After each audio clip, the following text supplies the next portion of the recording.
Hey, what's up, guys? So in this video, I'm gonna show you guys what I call the neckline model. It's pretty much, it works very greatly so far that I've noticed. Like when the market is pumping and you're trying to catch like some sort of reversal, right? It's like a reversal method, but it's more so like when support is broken. That's usually called the neckline model. That's what I call it. So the idea is that the price action is somewhere that is staggered, right? It's not breaking below, it's not breaking above, it's just in like an accumulation zone, right? So in a way you could say it's like the manipulation, but not really, but it's just more so like just a neckline model being broken out completely, right?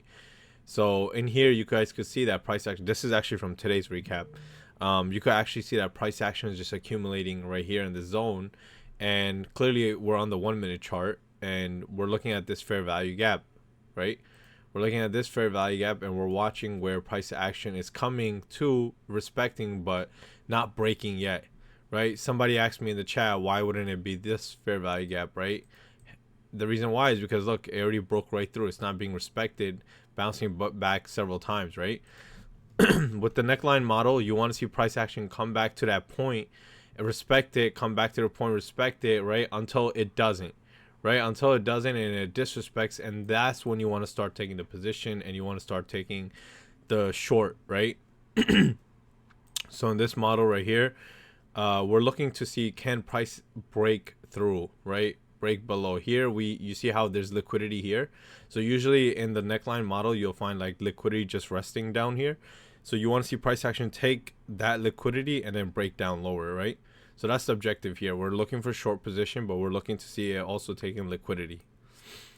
So clearly, if we look closely, right, right, we could clearly see that price action officially broke through and swiped liquidity, right? Liquidities are these lows right here, right? It both got, and there's also equal liquidity right here and right here. And you can see price action broke right through it.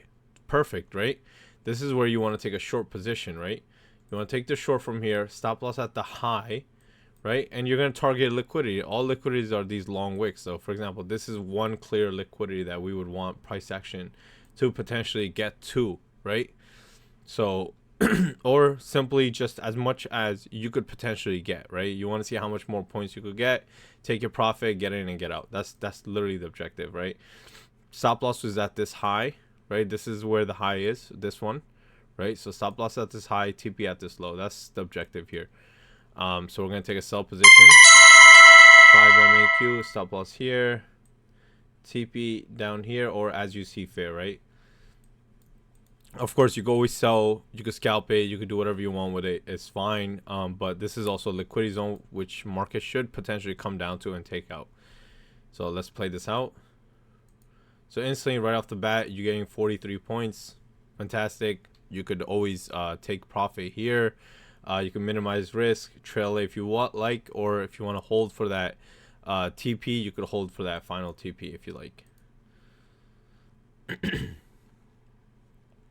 Right, so see how price action came back, right? We want to see if this liquidity zone is gonna get respected, right? So we'll just keep letting this play out.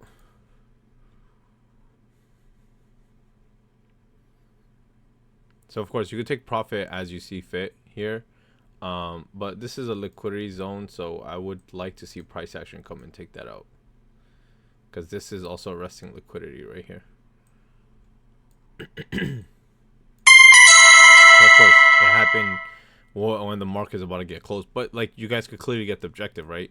Like even if you didn't want to wait for this liquidity to get taken out, of course you could, by the time you sold around here, right? If you entered from here, this is about 75 points, so you don't need per se to hold all the way down to here. You could always scalp at, like, sell some right here at 50 points, then you could hold the rest at break even and sell the rest around here, right? 75 points. This is called the neckline model, right? Another example that I could show you guys, right? It's the same thing, right? Clearly here you guys could see that the fair value gap here is the one that's being touched multiple times, right? So clearly you guys could see that this price action right here is finally respecting. You see how we broke below here, but then the next candle pushed right back up? this will automatically, like, you would not want to enter this position right here, right? You would, instead of using this fair value gap, right, you could also use that, but you could also use the low of the fair value gap, because you can see price action respecting until it closed around here, right? This is a strong candle move down, so the same logic applies, right? Candle closed, take the short, stop loss should be at the highs, right? And TP's down to the lows, right? This is all liquidity right here. So we would want to see price action come and take that out before taking us out, right? There you go. It works every single time. Most of the time I've noticed that it works is during the afternoon session. So the same is true as well here, right? This is a pre-market session right before, right? So if this is a pre-market session, I know clearly that price action here is being respected, right? So I can see this is the lowest point. So what that means is that I'm going to align it with here. So meaning if I'm aligning this gap to here, I'm potentially looking for this fair value gap. It's a small one, right? It's a small gap, but I'm waiting for this gap to get inversed here and potentially play to the shorts, right? This is a support. I want to see this broken, and there's liquidity here, here, down here. As much as there's always liquidities on every highs. There's pullbacks, those are liquidities. So we would want to see price action break through this. So clearly you guys see that we broke, we came back up, we retested. If we take the short here, even if you have the stop loss at the highs, right? TPs to the lows, right? TPs like even to this low right here, this is all TPs. You could actually let this play out, and it should give you a good amount of pullback into that, right? There you go. You had your stop loss at the highs, and you had your TPs at the liquidity levels, and that's it. That's called the neckline model. It's pretty much like support being broken, and that's pretty much it.